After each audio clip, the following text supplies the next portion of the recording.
ವಿಶೇಷವಾಗಿ ಪ್ರಾರ್ಥನೆಯನ್ನು ಮಾಡ್ಕೋಬೇಕು. ನಾವು ಎಂ.ಬಿ. ಪಾಟೀಲ್ ಏನು ಬಂದಿರ್ತಾರೆ, ಆ ಪಾಟೀಲ್ ಏನಂತಾರೆ, ನಮ್ಮ ಮನಗೋಡಿಯವರು ಏನು ಬಂದಿರ್ತಾರೆ. ಆಗ ನೀವು ಜಪವನ್ನು ಮಾಡೋದ್ರಿಂದ ನೇರವಾಗಿ ಪರಮಾತ್ಮನ್ನೇ ಕರೆದಂಗೆ ನೀವು, ಅದರಿಂದ ಪರಮಾತ್ಮ ನಿಮ್ ಕಡೆ ನೋಡ್ತಾನೆ, ನೀವು ಬೇಡಿದ್ದನ್ನು ಕೊಡ್ತಾನೆ.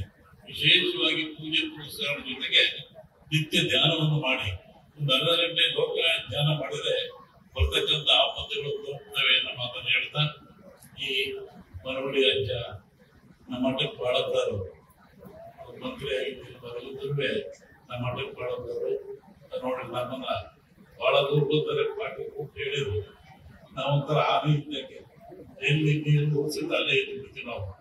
ನಮಗೆ ಅಂಕುಶ ಅವ್ರ ಸೊಸೆ ಹೇಳ್ತಿ ಒಂದು ವಾರದಿಂದ ಫೋನ್ ಅಜ್ಜಾರೆ ಹೊರಟ್ರೆ ನಿನ್ನೆ ಬುದ್ಧಂದವರಿಗೆ ಫೋನ್ ಗೊತ್ತಿ ನಮ್ಮ ಆನೆ ಕುಕ್ಕಿ ನಮ್ಮೊಂದಿಗೆ ಕರ್ಕೊಂಡ್ಬಂದ್ರು. ನಾವು ಮನೋಡಿಯನ್ನು ಮಠಕ್ಕೆ ಬರ್ತಾ ಇರ್ತಾರೆ, ಅವರಿಗೆಲ್ಲ ಹೇಳಿದಿಲ್ಲ. ಹೀಗಾಗಿ ಫ್ಯಾಮಿಲಿಗೂ ಮಠಕ್ಕೂ ಬಹಳ ಸಂಬಂಧ, ಬಹಳ ಜನ ಪರಿಚಯ. ಆ ದೃಷ್ಟಿಯಿಂದ ಅವ್ರ ಭಕ್ತಿ ಇತ್ತು. ವಿಶೇಷವಾಗಿ ನಮ್ಮ ಪಾಟೀಲ್ ನಾಡು ಕಂಡದಂತ ಒಂದು ಒಳ್ಳೆ ವ್ಯಕ್ತಿತ್ವ ಇರ್ತಕ್ಕಂಥ ವ್ಯಕ್ತಿ. ಅವ್ರ ತಂದೆ ಕಾಲದಿಂದ ಸಹಿತ ಅನೇಕ ಅವ್ರ ಸಂಸ್ಥೆಯನ್ನು ಓದಿದ್ದಾರೆ. ಬಹಳ ಜನ ಮುಂದೆ ಬಂತಾರೆ.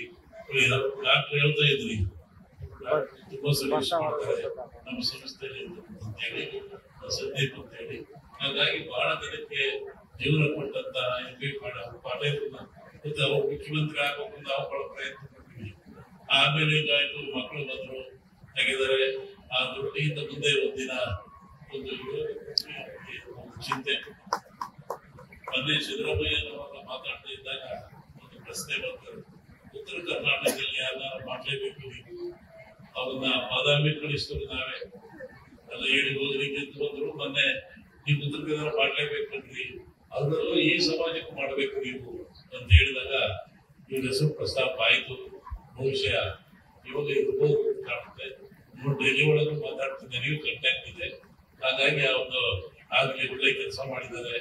ನಮ್ಮ B.R. ಪಾಟೀಲ್ ನೇರವಾಗಿ ಮಾತಾಡೋದಂತ ಮನುಷ್ಯ, ಇದನ್ನ ಹೇಳ್ಬೇಕು. ಹೀಗಾಗಿ ಅವ್ರನ್ನ ಬಿಡಕ್ಕಿಂತ ಅಂತ ಒಂದು ವ್ಯಕ್ತಿತ್ವ ಹೊಂದಿರ್ತ ಮನುಷ್ಯರ್ಬೇಕು, ಅಂತ ವ್ಯಕ್ತಿ ಸಮಾಜದಲ್ಲಿ ಇರ್ಬೇಕು. ಒಂದು ಸ್ಟೇಟ್ಮೆಂಟ್ ನನಗೆ ಇಳಿಸ್ತಾ ಹೇಳಿದ್ರು, ನಾನು ರಾಜೀನಾಮೆ ಕೊಟ್ಬಿಡ್ತೀನಿ, MLA ಬೇಡ ನನಗೆ.